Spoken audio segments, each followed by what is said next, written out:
Radiant bell tiles studio से आप देख रहे हैं एबीपी न्यूज। नमस्कार, गुड मॉर्निंग, बहुत स्वागत है आपका। आप देख रहे हैं एबीपी न्यूज पर नमस्ते भारत। आपके साथ मैं हूं जिया शर्मा और आइए सबसे पहले आपको आज वो खबरें हम दिखा देते हैं जिन पर आज देश दुनिया की नजर रहने वाली है। 3 राज्यों की 3 विधानसभा सीटों पर हुए उपचुनाव के नतीजे आ जाएंगे। थोड़ी देर में वोटों की गिनती शुरू हो जाएगी। तो वहीं सांसद पप्पू यादव पर हमले की जांच जारी है। कल प्रेस कॉन्फ्रेंस के दौरान उनके ऊपर हमला हुआ था। बाढ़ बारिश से देश के कई राज्यों में संकट बरकरार है। पहाड़ से लेकर मैदान तक बारिश से आम जनजीवन जिंदगी पर भारी असर पड़ रहा है। तो वहीं बिहार के सहरसा में एक पैसेंजर ट्रेन के इंजन और पास के कोच में आग लगी। हादसे में हालांकि कोई हताहत नहीं हुआ है। तो वहीं पाकिस्तान में खैबर पख्तूनख्वा में आत्मघाती हमला हुआ। 6 पुलिसकर्मी समेत 15 लोगों की मौत की जानकारी। पीओके में बगावत की जंग जारी है। रावलाकोट में विरोध प्रदर्शन के दौरान पाकिस्तानी रेंजर ने एक बार फिर से फायरिंग की है। ग्रीस में भयंकर हादसा हुआ। 2 हेलीकॉप्टर आपस में टकरा गए जिससे 2 लोगों की मौत हो गई। और सावन का आज पहला सोमवार है। सुबह से ही शिवालयों में शिव भक्त जलाभिषेक कर रहे हैं। तमाम बड़ी खबरें हैं जिन पर हमारी नजर बनी रहेगी। शुरुआत करेंगे एक अहम खबर के साथ। आज 3 राज्यों की 3 विधानसभा सीटों पर हुए उपचुनाव के नतीजे का दिन है और थोड़ी ही देर बाद बिहार के पटना में बांकीपुर, मध्य प्रदेश में दतिया और गुजरात में मांजलपुर विधानसभा सीट के चुनाव नतीजे के रुझान आने भी लगेंगे। बस वोटों की गिनती शुरू हो रही है और यहां पर कुछ देर में रुझान आपके सामने आएंगे।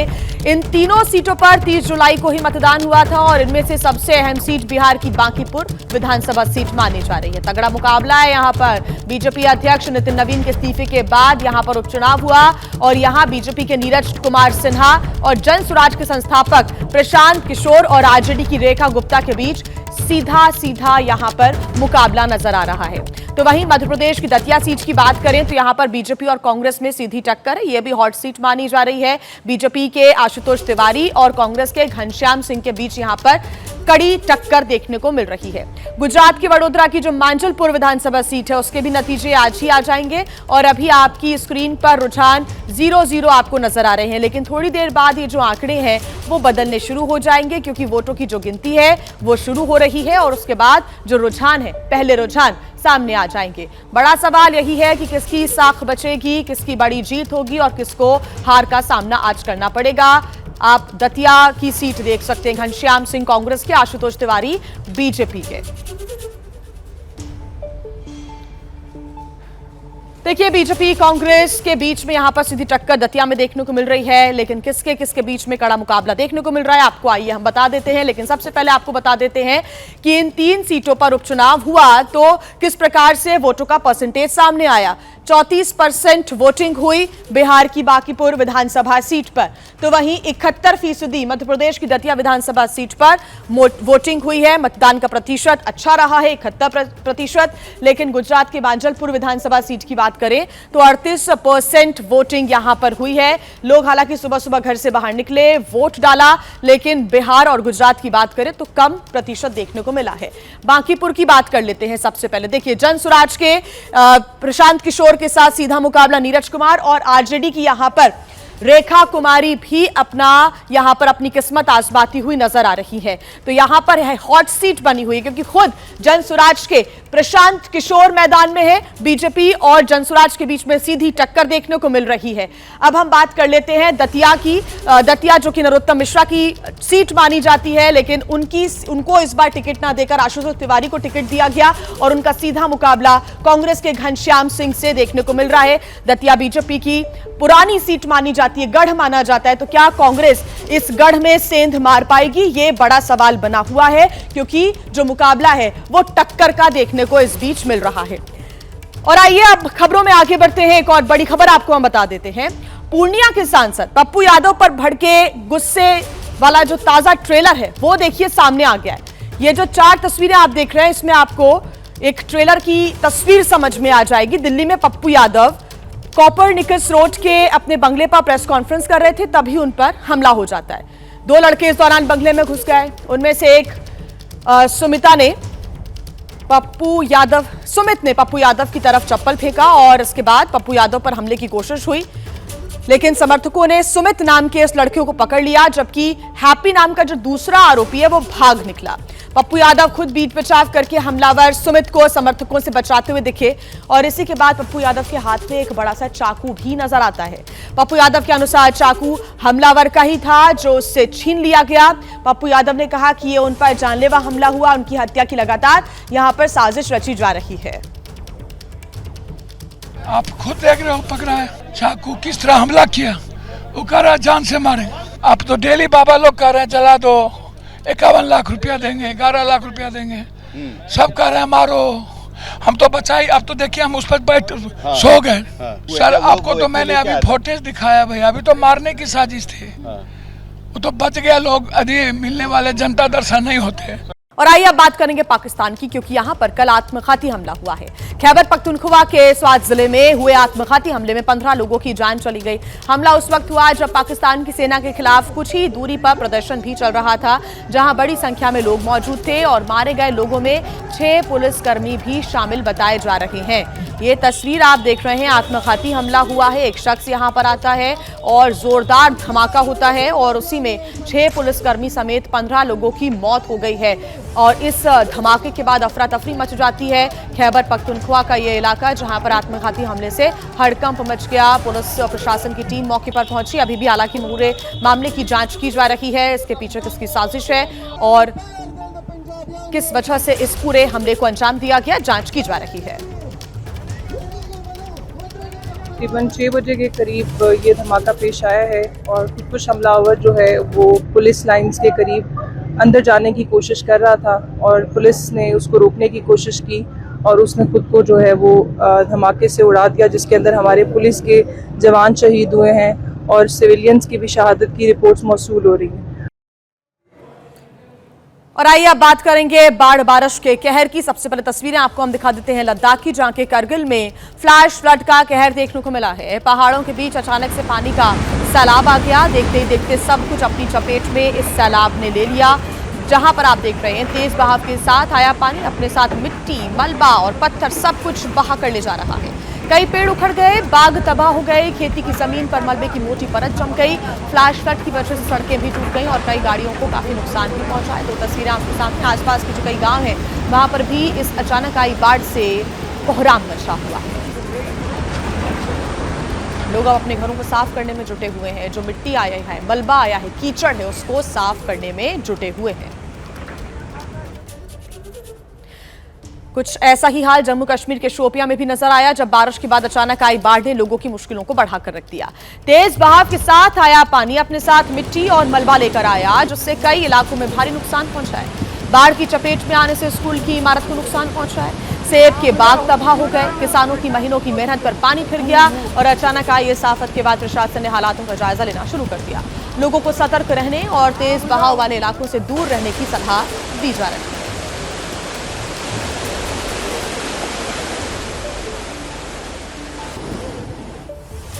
तो वहीं राजस्थान के जोधपुर में बारिश ने शहर की रफ्तार रोक कर रख दी है। मूसलाधार बारिश के बाद सड़कें तालाब में तब्दील हो गई और कई इलाकों में पानी इतना ज्यादा भर गया है कि रास्ते और नदियों में फर्क करना मुश्किल हो गया।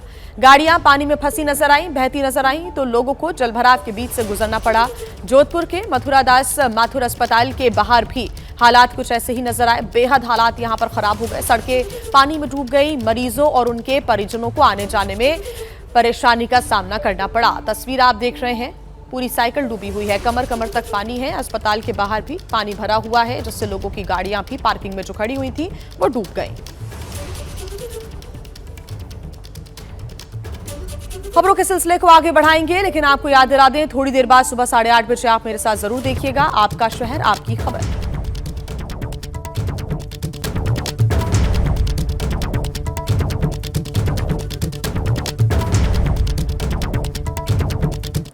और आइए अब बात करेंगे बिहार की, जहां के सहरसा में एक पैसेंजर ट्रेन के इंजन और पास के कोच में आग लग गई।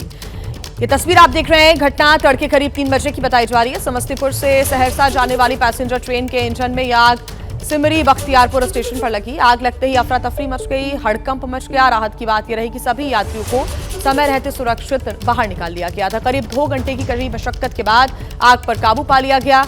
हालांकि आग किस वजह से लगी इसका खुलासा नहीं हो सका है। रेलवे ने जांच के आदेश दे दिए हैं।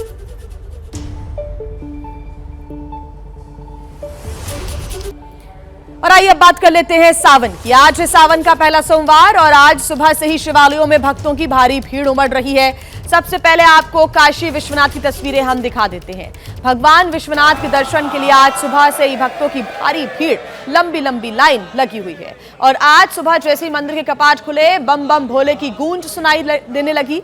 मान्यता है कि सोमवार के दिन भगवान शिव को जल चढ़ाने से पुण्य की प्राप्ति होती है। तो सावन के पहले सोमवार पर महाकाल की नगरी उज्जैन में भी भक्तों में भारी उत्साह देखने को मिला। ये भस्म आरती की तस्वीरें आप देख रहे हैं महाकाल के दरबार में। इससे पहले भगवान का भव्य श्रृंगार भी किया गया। पूरे देश में श्रद्धालु इस मौके पर महाकाल के दर्शन के लिए पहुंचे। ये तस्वीरें आप देख रहे हैं महाकाल और काशी विश्वनाथ की तस्वीरें। तो वहीं झारखंड के देवघर में मौजूद बाबा बैद्यनाथ धाम सावन के पहले सोमवार पर बड़ी संख्या में श्रद्धालु उनके दर्शन करने के लिए पहुंचे और उसके बाद बाबा भोलेनाथ का जलाभिषेक किया गया। सुबह से ही मंदिर परिसर में भक्तों का रेला नजर आ रहा है। देश के अलग अलग हिस्सों से यहां पर कांवड़िए भी पहुंचते हैं। सावन के पहले सोमवार को देखते हुए मंदिर और प्रशासन की तरफ से सुरक्षा के और भीड़ प्रबंधन के खास इंतजाम किए गए हैं।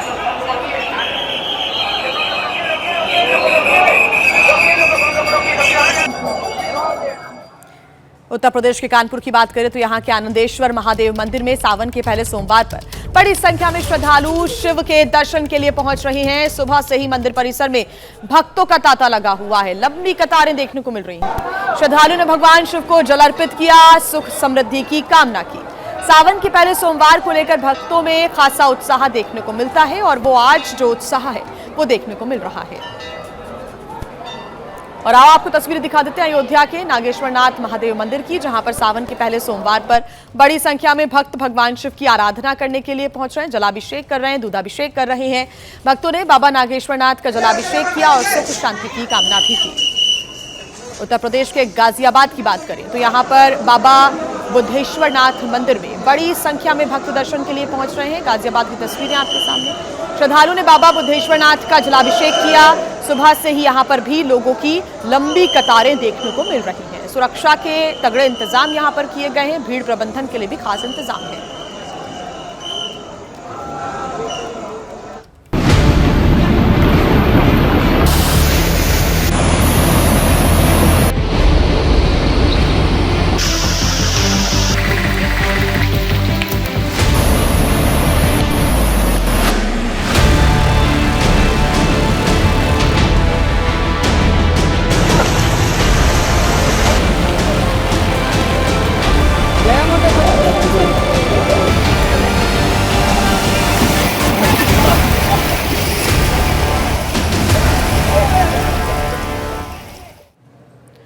तो राजस्थान के जोधपुर में बारिश ने ऐसा कहर बरपाया है कि शहर की रफ्तार पर ब्रेक लग गया।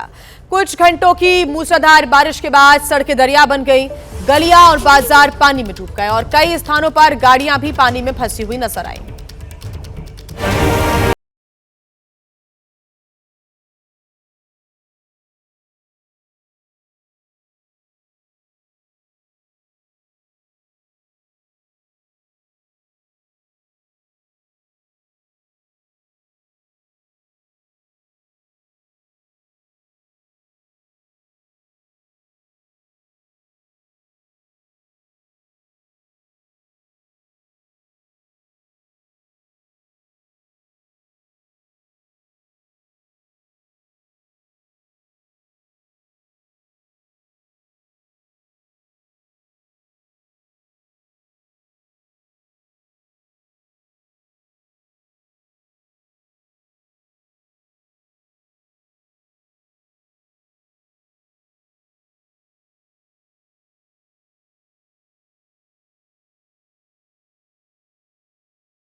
अब देखिए, बारिश सिर्फ आसमान से नहीं बरस रही बल्कि तबाही बनकर जमीन पर उतर चुकी है। जी हां, महाराष्ट्र के जलगांव में बाढ़ का पानी जिंदगी को बहा ले जाने पर आमादा नजर आ रहा है, तो कहीं गर्दन तक पानी में उतरकर लोग जान बचा रहे हैं, कहीं तेज बहाव में एक युवक लापता हो गया।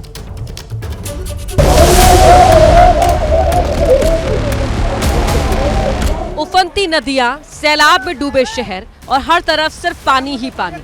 ये तस्वीरें बता रही हैं कि महाराष्ट्र में मानसून किस कदर कहर बरपा रहा है। कई इलाकों में लगातार बारिश के बाद बाढ़ जैसे हालात बन गए हैं। घरों, दुकानों, खेतों और सड़कों तक पानी पहुंच चुका है। ये तस्वीर महाराष्ट्र के जलगांव के अमलनेर इलाके की है, जहां गर्दन तक भरे पानी में कुछ युवकों ने अपनी जान जोखिम में डालकर रस्सी के सहारे एक महिला को सुरक्षित बाहर निकाला। चारों तरफ तेज बहाव, लेकिन हौसला ऐसा कि ये युवक जिंदगी बचाने के लिए खुद मौत से भिड़ गए। उधर जलगांव के परोला से आई ये तस्वीरें दिल दहला देती है। एक युवक नदी के तेज बहाव में बहता दिखाई देता है। बताया जा रहा है कि वो मछली पकड़ने गया था, लेकिन अचानक बढ़े जलस्तर ने उसे अपनी चपेट में ले लिया। इसके बाद पूरे इलाके में हड़कंप मच गया। जलगांव के अमलनेर में एनडीआरएफ की टीम ने एक मासूम बच्चे को प्लास्टिक के टब में बिठाकर कई फीट गहरे पानी के बीच सुरक्षित बाहर निकाला। लगातार हो रही बारिश से जलगांव में कई जानवरों की भी जान चली गई। खेतों में लगी फसलें तबाह हो गई।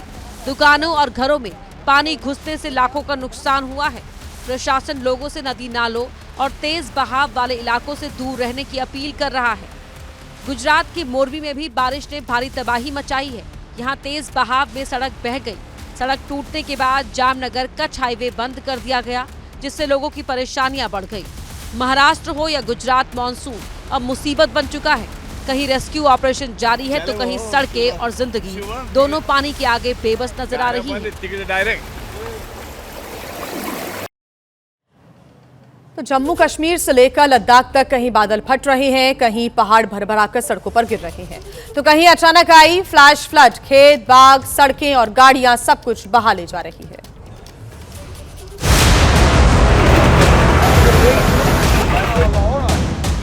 जम्मू कश्मीर से लेकर लद्दाख तक बारिश ने ऐसा कहर बरपाया कि हर तरफ सिर्फ तबाही का मंजर नजर आ रहा है।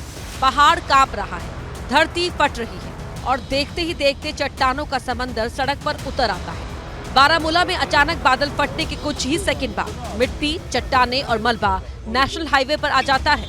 इसके बाद तो गाड़ियों के पहिए थम जाते हैं, लोग जहां हैं वहीं रुक जाते हैं। ये तस्वीरें बता रही है कि पहाड़ जब टूटता है तो इंसान कितना बेबस हो जाता है। प्रशासन ने पूरे इलाके में अलर्ट जारी कर दिया है। उधर शोपिया के हीरपोरा में भी बाढ़ तबाही लेकर आई। बाढ़ की चपेट में आकर सेब के बाग कीचड़ में दब गए और किसानों की पूरे साल की मेहनत कुछ ही मिनटों में तहस नहस हो गई। जम्मू कश्मीर का बांदीपोरा भी बरसात से बेहाल नजर आया, तो वहीं नदी उफान पर है। श्रीनगर बांदीपोरा सड़क कई जगह पानी में डूब गई। निचले इलाकों में पानी भर गया और सड़कों पर गाड़ियों की रफ्तार थम गई। लद्दाख के करगिल में फ्लैश फ्लड के साथ सब कुछ बह गया। कई गांव अचानक फ्लैश फ्लड की चपेट में आ गए। तेज बहाव ने पेड़ों को उखाड़ दिया, सेब के बाग तबाह कर दिए, खेतों में कीचड़ भर गया, सड़कें टूट गई और कई गाड़ियों को भी नुकसान पहुंचा है।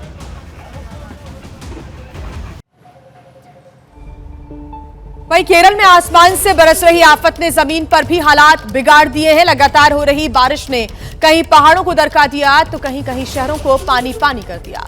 इडुक्की में लैंडस्लाइड के बाद सड़कें मलबे में तब्दील हो गई हैं, तो वहीं कन्नूर में बारिश ने शहर की रफ्तार पर ब्रेक लगा दिया। कई इलाकों में कई फीट तक पानी भरा हुआ है।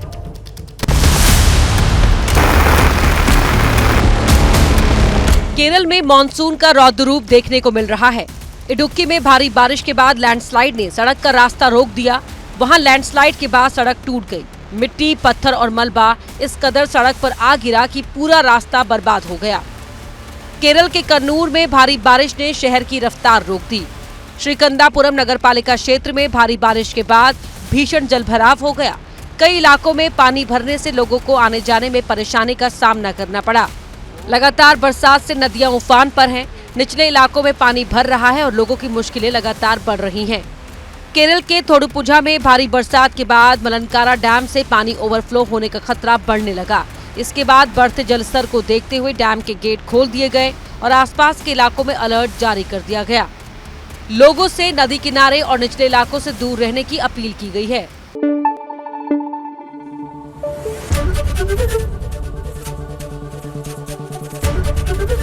एबीपी न्यूज आपको रखे आगे।